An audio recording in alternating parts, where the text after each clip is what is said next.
அருட்பெரும் ஜோதி அருட்பெரும் ஜோதி தனிப்பெரும் கருணை அருட்பெரும் ஜோதி. ஆனந்த வணக்கம் அன்பு அன்பர்களே, வாழ்க பணமுடன். அமாவாசை, ஆம், இருள் சூழ்ந்த நாள் என்று சொல்லலாம். ஆனால் அந்த நாள் மிக உன்னதமான நாள்.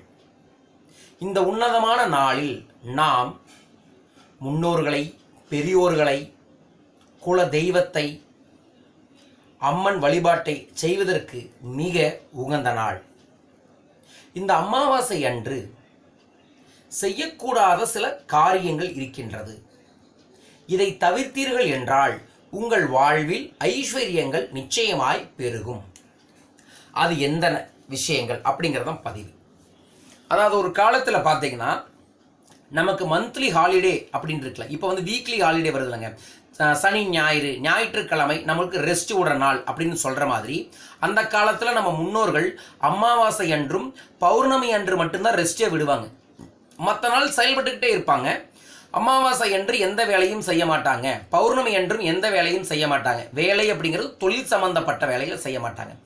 ஏன் என்றால் அமாவாசை என்று பார்த்தீங்கன்னா நம்மளோட பூமியோட சூழல் கொஞ்சம் மாற்றங்கள் ஏற்படும். கடல் அலைகளிலிருந்து, காற்றில் இருந்து எல்லாத்துலேயுமே ஒரு ஏற்ற இறக்கங்கள் இருக்கும். காரணம் இல்லாமல் அல்ல. அந்த நேரத்தில் நம்ம ஏதாவது வேலையை செய்யும் போது எதிர்பாராமல் சின்ன விபத்து ஏற்பட்டால் ரத்தம் நிற்கவே நிற்காது.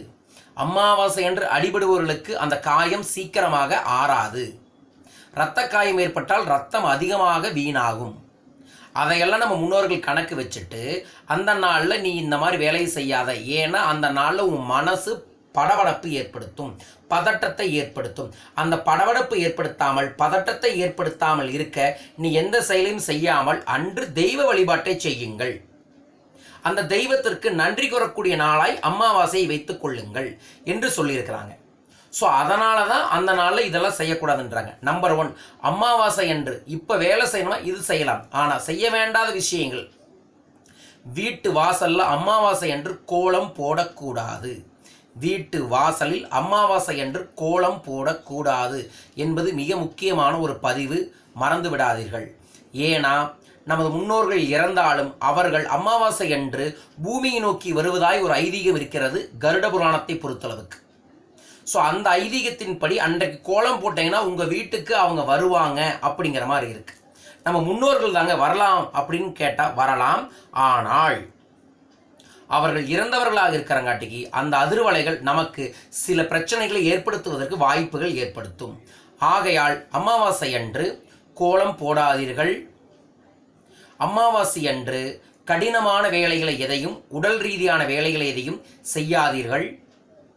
அமாவாசை அன்று பதட்டமும் கோபமும் ஏற்பட்டால் முடிந்த அளவுக்கு மௌனத்தை கடைபிடிங்கள். மௌன விரதம் அமாவாசை அன்று இருப்பது மிகச் சிறப்பு. உங்களை நீங்களே உணர வைப்பதற்கான விரதமாய் மௌன விரதம் இருக்கும். அன்றைய நாள் உங்களால் முடிந்தவர்களுக்கு தானம் செய்வது ஐஸ்வர்யத்தை பெருக்கும். ஸோ நான் மெயினாக இந்த வீடியோ பதிவு பண்ணது அமாவாசை என்று கோலம் போடாதீர்கள் 1, அமாவாசை என்று தேவையில்லாத முடிவுகளை எடுக்காதீர்கள் 2. இதை புரிந்து கொண்டு செயல்பட்டீர்கள் என்றால் அமாவாசையானது உங்களுக்கு அடுத்த நாளிலிருந்து வளர்ச்சியை கொடுக்கும்.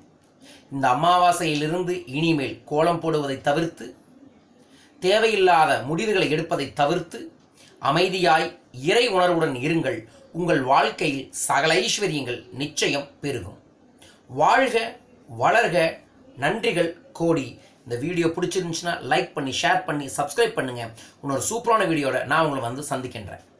நன்றிகள் கோடி.